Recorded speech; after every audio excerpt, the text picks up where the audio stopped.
Hello, my name is Amber Kilman, and this is my critical assignment presentation for my Kin 454 class. And I'm going to be talking about the target population that I picked, four factors that affect the four areas that I picked as well, and different types of goals. So the target population that I picked is high schoolers that are between the ages of 15 and 18, and they're swimmers. The reason I picked this population is because, one, in high school there's a lot of different stressors. You have stress to be friends with everybody, to date, ton of homework, what college to pick, school, sports, tests, work, all that kinds of stuff. So there's a lot of different things that go along with high school. So that's why I picked high school, because it's interesting to see the different things that go with it. Also, I was a swimmer for 14 years. I swam in high school for 4 years, so I understand what these athletes are going through. It's just interesting to see what happens to other people besides me. So the four factors that I think interfere in these four areas. So physical, so like themselves, like thinking they're not good enough. They get stressed over certain things. So that's what I mean by physical. Social is talking to friends, hanging out with them, trying to find time to be with them. School, work, test, homework, stuff like that. Family, so like the family dynamic. Is your family hard on you? Is your family understanding? That's the different factors that can affect these four areas. So the areas I'm going to be talking about is motivation, stress, anxiety, and the desire to compete. So the first thing we're going to start talking about is motivation. So there's not really a definition for motivation, but according to Rachel B. Clancy and others in this article, a review of competitive sport motivation research, they state motivation is defined so broadly by some that it incorporates the whole field of psychology so narrowly by others that it almost useless as an organizing construct. Despite its apparent intricacy, there's a utility in studying motivation, as it prefers with theoretical and practical knowledge to understand why we do what we do. It illuminates the cause of behavior, thereby providing an insight into why one person pursues a world record on the track while the other one drops out at mile 22 of a marathon. So it's basically why we do what we do. And the picture to the right shows tomorrow crossed out, because when you think of motivation, you want to get that stuff done today. Okay. So the first factor we're going to talk about is physical. So if you don't have motivation, you don't want to do nothing. Okay. You don't want to work hard. You don't want to try. And if you're not motivated to do things, then it's going to be hard to get things done. For social, if you practice too much and your friends don't see you, you're not going to want to go to practice. Why be motivated to go to practice if you want to see your friends? Sports do take out a big chunk of someone's time, so it's important to understand that you have to balance them. School, it could be too hard to try to do work for school, because what happens if practice doesn't let out until like 7 o'clock or 9 o'clock? How are you going to get all that homework done? You're going to be too tired, so that's why you're not going to be motivated. So that's why for motivation, physical, social, and schooling environments is what affects motivation. The next one I'm going to be talking about is stress. Stress is when the body reacts to an overwhelming amount of challenges. So according to the article, Effects of Attention Training Techniques on Stress and Performance in Sports by these authors, they state that stress is well known that the relationship between the amount of time spent on deliberate practice is important when developing an athlete's talent into performance. However, as athletes are constantly exposed to a variety of stimuli, often in a rapidly challenging environment, the high quality and strenuous effort that is required to become competitive in their sports might be challenged. So, physical environment can make you can get physically sick from getting too stressed. This has happened to me before. I've gotten so stressed out over homework or trying to balance everything that I actually got sick. So I wasn't able to do anything because I got sick. So it does happen. Social friends couldn't want to hang out too much or complain about not seeing you. You already have all these things jumbling around, and just another stress to go on top is your friends want to see you, but you can't on certain times, so it's very stressful trying to balance everything. School, there might be a test or homework.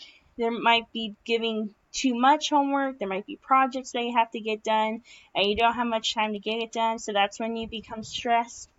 Your family could be expecting too much of you. So, for example, I was at a swim meet, and this kid, he went up to his dad and was like, "Dad, look, I got a third place medal." And the dad was like, "Why isn't it first place?" So, when a family expects too much of somebody, they start to become stressed because they want to show their family that they can do well. So, for the different factors that affect stress are physical, social, school, and family environment. Anxiety is a terrible idea. It's the body's reaction of worry and fear about situations that happen daily. So, according to the book Foundations of Sport and Exercise Psychology, that's our textbook, a good example of psychological component in a sport would be Jeff, the point guard on the high school basketball team, becomes overly nervous in competition. The more critical the situation, the more nervous he becomes and the worse he plays. That is basically the definition of anxiety.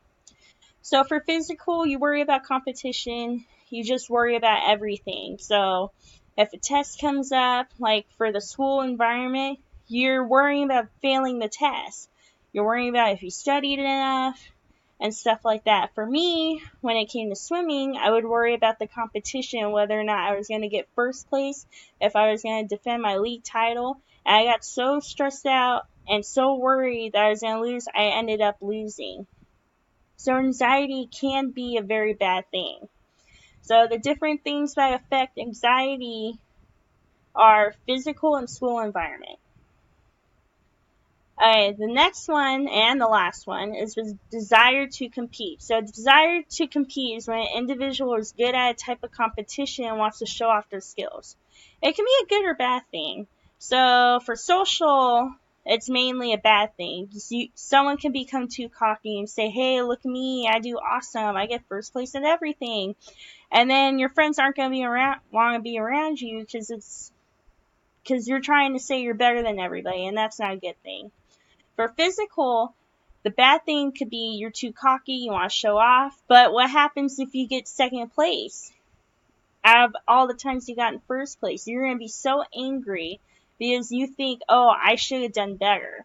So that can tear down your motivation, you might not want to do anything, so it's important that you don't get too cocky. But a good way it helps you stay motivated, and you want to do well. You want to make sure that you accomplish what you want to accomplish. So that's a good part of the desire to compete. For school, it could be bad because if you fail a test, you're going to get angry. And then you're going to be so angry and knocked down that you're going to fail every test that comes your way. So you have to make sure that you don't get so cocky and you think, "Oh, I definitely got an A on this test," when you didn't study. So you have to be careful by that. A good thing for when you're in school, you do stay motivated. You get everything done. You do well in everything. So it's important that when you do desire to compete, you don't get too cocky. You don't think you're going to do well in everything, because not everything's going to be perfect. So for the desire to compete, social, physical, and school affect it. So next thing I'm going to be talking about is setting goals. Setting goals are very important, and there's different factors that you have to include in order to set a goal. So one way that you can set a goal is, if you look at the article, determining the importance of self-evaluation on the goal performance effect and goal setting primary findings. They state that the underlying premise of goal setting is that A, goals functions as immediate determinants of behavior. Specific and difficult goals lead to high levels of absolute performance. And for this to happen, individuals must be motivated by perceived discrepancy between current performance and desired goals. So that's one thing that goes, well, 3 different things that go into goal setting. Another thing is SMART goals. SMART goals is a great way to help you think of a goal for yourself. So SMART goal stands for specific, measurable, attainable, realistic, and timely. You have to make sure that your goal is going to meet these requirements, or else it's going to be impossible to set and accomplish. So 2 outcome goals that I came up with, because I'm a swimmer, I'm talking about high school swimming. A good long-term goal would be becoming league champion in the 100 freestyle. With becoming league champion, you have to work hard. You have to make sure that you come in first place in every single league competition that you become in. You have to work hard every practice. So one way to achieve it, you work on your 100 freestyle practice, check on your opponents and see what times they get in this event, and just try to figure out how you can become league champion. A good short-term goal is getting a medal in one of my swim races. In swimming, that's not hard. There's a lot of meets that give out medals, like up to 8th place, and there's ribbons too as well. So make sure that you just check on what meets give out medals and stuff like that, and then you just try your best. You gotta work hard and try your best, because just trying to get a medal isn't going to help you. 2 different performance goals that I came up with. The long term, getting under 30 seconds in the 50 freestyle. Short-term races and long-term races are different. So when you have a sprint race, it's harder to lose time than in a distance race. So a 50 freestyle, it's going to take you forever to drop 1 second, while if you're swimming a 500 freestyle, you can probably lose 3 minutes if you wanted to. But you have to work hard at it.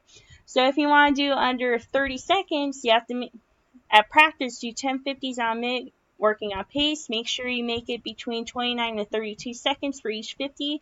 The goal is to keep the same pace. A good short-term goal is getting under 2 minutes and 20 seconds in a 200 freestyle. That's very doable. You just have to make sure at practice you 5 200s on a 3-minute base, work on pace. You want to do it by 50s, just so you can get that same pace, because usually coaches look at your 50 times. So you want to get at least 30 to 32 seconds for each 50 and try to keep the same pace.